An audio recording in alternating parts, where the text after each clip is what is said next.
चलो page number 124 sum number 75D. Solve the following equations using matrix inverse. Okay, find the inverse matrix. Sum number 75D. Gujarat university 2019 check કરી લેજો 2019 માં sum પૂછાયેલો છે okay right the equation x - y = 3 2x plus 3y plus 4z is equal to 17. Next, y plus 2z is equal to 7. y plus 2z is equal to 7. Okay? ચલો આ equations આપેલા છે હવે અહીંયા ચેક કરો x and y is given but z is not given. Here x, y and z all are given. And here x is not given but y and z is given. Okay? તો આનો પહેલા proper equations કરી કાઢો ચલો પહેલા તો x minus y plus 0z 0z is equal to 3. Next 2x plus 3y plus 4z is equal to 17. And next 0x plus y plus 2z is equal to 7. Okay? જે આગળ તમને માની લો કે કોઈ બી વેરીએબલ આપેલો ના હોય y and z તેની જગ્યાએ તમારે શું કરવાનું 0 મૂકી દેવાનું તો તમારું આ ઇક્વેશન થઈ ગયું કે નહીં બરાબર હવે અહીંયા આગળ ચેક કરતા જાઓ ચલો કોએફિશિયન્ટ્સ લખતા જાઓ પહેલા તો કોએફિશિયન્ટ્સ માં અહીંયા આગળ x નો કોએફિશિયન્ટ 1 y નો -1 and z નો 0 સેકન્ડ માં જુઓ તો 2 3 and 4 ઓકે x માં કોએફિશિયન્ટ કેટલો 0 1 and 2 yes or no okay is equal to 3 17 and 7 x y z ની ઇન્ફોર્મેશન આવી ગઈ કે નહીં ઓકે અહીંયા આગળ ખાલી આપણે આગળમાં લખી દઈએ થોડી સ્પેસ પહેલા રાખીને x y and z તો x y z એનો મલ્ટીપલ કોની જોડે કરવાનો 1 2 0 -1 3 1 and 0 4 2 then your answer is 3 17 and 7 okay આટલો આન્સર આવવો જોઈએ હવે આ તમારો મેટ્રિક્સ A માની લેવાનો શું કહી દેવાનું મેટ્રિક્સ A તો A નો મલ્ટીપલ શું x y z ની જોડે થાય કરે અહીંયા આગળ તમારે વેરીએબલ્સ જ ફાઇન્ડ આઉટ કરવાના છે તો આ શું કરીશું કે આ A રહ્યો એની સાઈડ ચેન્જ કરીએ એટલે A તો A ની સાઈડ ચેન્જ કરો એટલે શું થઈ જશે A ઇનવર્સ થઈ જશે શું થઈ જશે A inverse. So therefore x y z is equal to A inverse into 3 17 and 7. तो A inverse નો મલ્ટીપલ કોની જોડે કરી દેવાનો 3 17 and 7 ની જોડે ઓકે તો આ ફાઇન્ડ આઉટ કરવાનું તો પહેલા તમારે શું ફાઇન્ડ આઉટ કરવું પડશે A inverse તો ઇન્વર્સ ફાઇન્ડ આઉટ કરવા માટેનું ફર્સ્ટ સ્ટેપ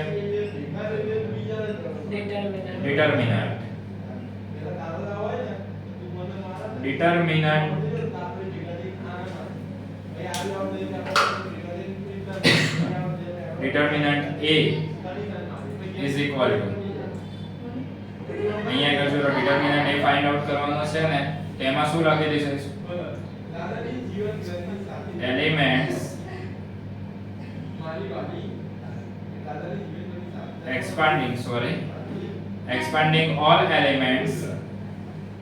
expanding all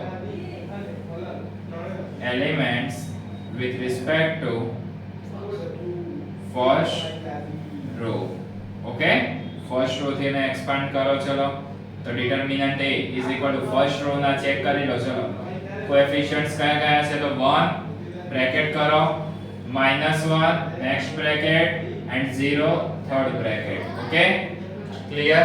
હવે અહીંયા કદી જો કે આને આપણે રિમૂવ કરીએ અત્યારે ફર્સ્ટ રો ને. ક્લિયર? તો ફર્સ્ટ રો ને રિમૂવ કરો તો આ ફર્સ્ટ લાઈન ઉપર પહેલા 1 કોએફિશિયન્ટ્સ લીધેલો હોય. કયો કોએફિશિયન્ટ છે? 1. તો એની લાઈનને હાઈડ કરી દો. તો રિમેનિંગ એલિમેન્ટ્સ કેટલા રહ્યા? 3 into 2, then multiple of diagonal elements. Okay, so 3 2s are 6. Okay, minus multiple of remaining elements. 4 1s are 4. Okay, હવે સેકન્ડ કોએફિશિયન્ટ કયો છે? -1. તો આને હાઈડ કરી દો. તો હવે રિમેનિંગ એલિમેન્ટ્સ ક્યાં રહેશે? જો 2 into 2 છે કે નહીં?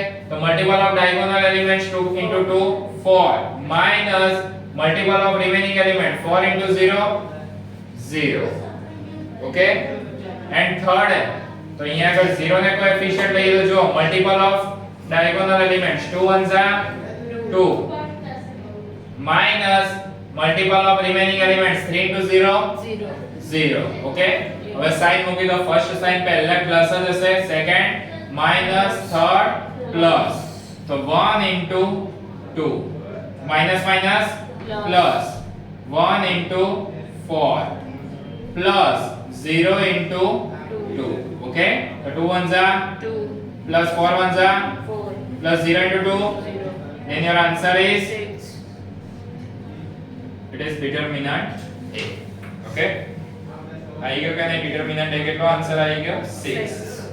હવે શું કેલ્ક્યુલેટ કરવાનું? Next step is Adjoint. adjoint.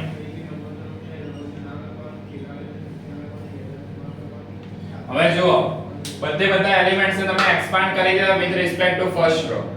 તો એના એલિમેન્ટ્સ ડાયરેક્ટ લખી દઈશું. ઓકે, હવે ડાયરેક્ટલી આપણે શું કરીશું? સેકન્ડ રો માટે તો અહીંયા કે લખી દઈએ expanding all elements with respect to second row. Okay, expanding all elements with respect to second row. હવે સેકન્ડ રો ને ચેક કરતા જાવ. ચલો, તો સેકન્ડ રો ને રિમૂવ કરવા માટે પહેલા વન ટાઈમ અગેન આપણે મેટ્રિક્સ લખી દઈએ. Matrix A 1 2 0 1 3 1 and 0 4 2. Okay, -1. Okay, second row ને રિમૂવ કરી કાઢો. ચલો, હવે આની અંદર યાદ રાખવાનું કે સેકન્ડ રો ના કોએફિશિયન્ટ્સ નહીં મૂકવાના. આમાં તમે ડિટરમિનન્ટ ફાઇન્ડ આઉટ કરતા ડિટરમિનન્ટ ની યાદ રાખવાનું કે ડિટરમિનન્ટ હેવ એની ફિક્સ વેલ્યુ. એટલે કોઈ બી ફિક્સ વેલ્યુ એની હોય એડજોઇન્ટ માં એના હોય. બરાબર? એ યાદ રાખો. તેના કોએફિશિયન્ટ્સ નહીં મૂકે, 3 બ્રેકેટ્સ કરી દઈશું જસ્ટ. ઓકે, તો બ્રેકેટ્સ કરી દીધા. ચલો, હવે એમાં જોતા જાઓ. તો અહીંયા આગળ સેકન્ડ ને કોએફિશિયન્ટ્સ લઈએ તો રિમેનિંગ એલિમેન્ટ્સ કયા હશે? તો જો મલ્ટીપલ ઓફ ડાયગોનલ એલિમેન્ટ્સ. તો -1 2s are -2 minus sorry multiple of remaining elements 0 1s are 0. હવે સેકન્ડ ને લઈ લો. ચલો, કોએફિશિયન્ટ્સ. તો 1 2s are 2 minus multiple of remaining elements 0. Third ને કોએફિશિયન્ટ્સ લઈ લો. તો multiple of diagonal elements 1 1s are 1 minus -1 into 0 0. Then your answer is -2 2 and 1. Okay, તો second row નું આવી ગયું કે નહીં? ઓકે,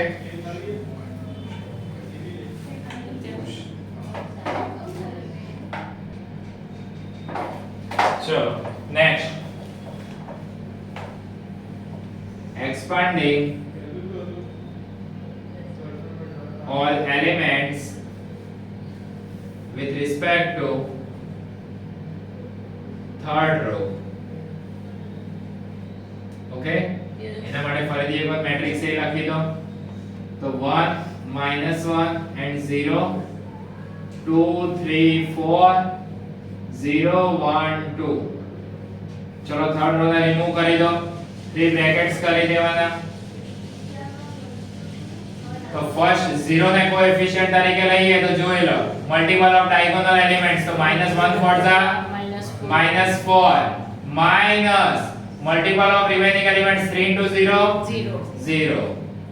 હવે 1 ને કોએફિશિયન્ટ લો તો જોઈ લો multiple of diagonal elements 1 4s are 4 minus multiple of remaining elements 0. Okay, 2 ને લઈ લો ચલો કોએફિશિયન્ટ તો મલ્ટીપલ ઓફ 1 3 જા 3 minus 2 1 જા minus 2 ઓકે તો -4 અને -0 તો આન્સર કેટલો આવશે -4 4 and 5 ઓકે ક્લિયર હવે અહીંયા આગળ લખીએ adjoint A is equal to આગળ શું લખવાનું અત્યારે transpose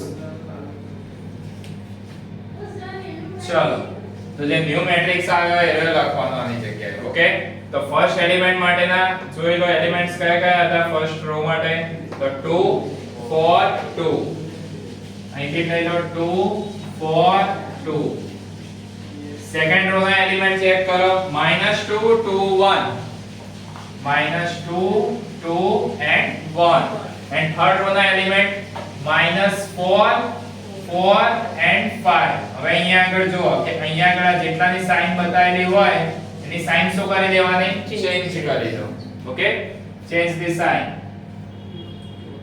adjoint A is equal to transpose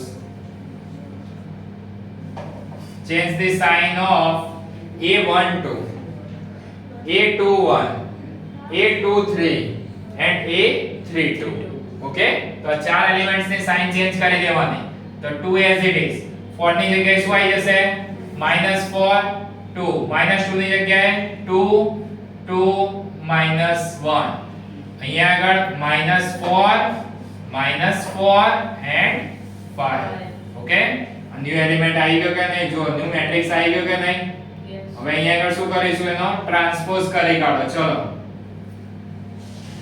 convert the row into columns બરાબર તો આ બધી રો ને કોલમ માં કન્વર્ટ કરી કાઢો ચલો તો 2 -4 2 2 2 -1 -4 5 okay Yes.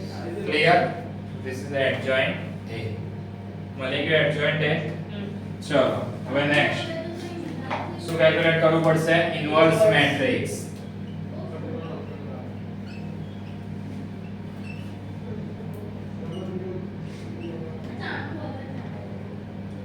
inverse matrix A inverse is equal to adjoint A inverse is equal to adjoint A divided by determinant A adjoint A divided by determinant A okay તો અત્યારે determinant A no answer કેટલો હતો 6 હતો કે નહીં એને divide માં જ રાખીએ એટલે 1/6 ઓકે adjoint A ને બાજુમાં લખી દો ચલો તો 2 4 and 2 2 2 -1 -4 and 5 ઓકે તો આ આપણો શું બની ગયો A ઇન્વર્સ હવે જુઓ ફર્સ્ટ સ્ટેપ માં આવી જાવ અહીંયા આગળ તો અહીંયા આગળ xyz ફાઇન્ડ આઉટ કરવા માટે શું આન્સર તો A inverse multiple with 3 17 and 7 તેની જોડે મલ્ટીપલ કરી કાઢો ઓકે તો અહીંયા આગળ એ લખવું પડશે ફરીથી તો xyz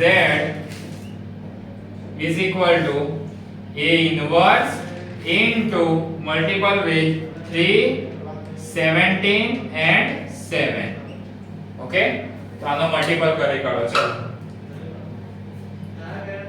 A inverse no answer શું છે તો 1/6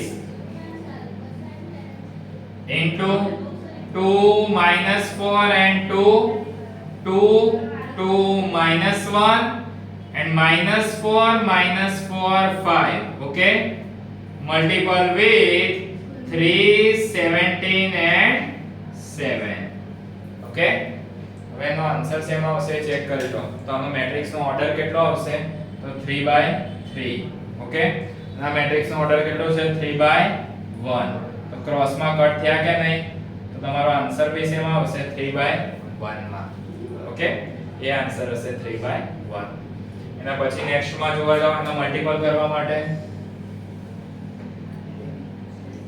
ચલો હવે આનો મલ્ટીપલ કરવા શું કરવાનું તો જો અહીંયા આગળ આ કોલમ માં લખેલી છે કે નહીં રો માં લાવી દો ચલો ઉપર તો 3 17 and 7 એ લખી દીધું કે નહીં તો ચલો હવે અહીંયા આગળ લખીએ 1/6 ઓકે 1/6 પહેલા 3 થી બધાનો મલ્ટીપલ કરી દો. 3 2 ઝા 6. 6.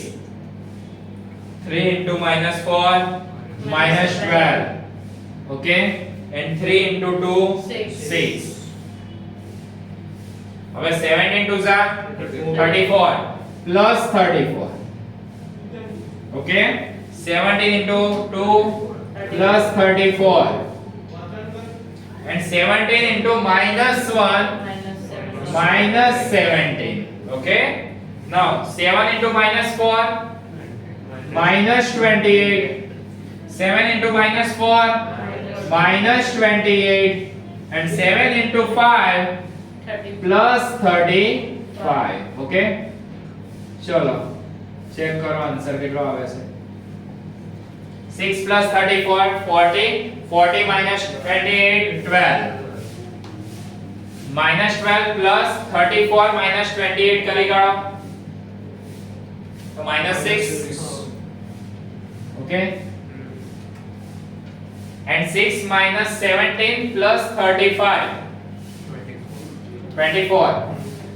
Okay, ચલો આ બધાનો આન્સર આવી ગયો કે નહીં? હવે જો આ બધાને ડિવાઇડ માં કેટલા લખી દેવાના? 6. Okay, Yes. તો 12 divide by 6 minus 6 divide by 6 and 24 divide by 6, then your answer is 2 minus 1 and 4. This is the answer of variable x, y and z. It means x is equal to 2, y is equal to -1 and z is equal to 4. Okay, આટલે સમ complete. આટલો સમ કરવાનો.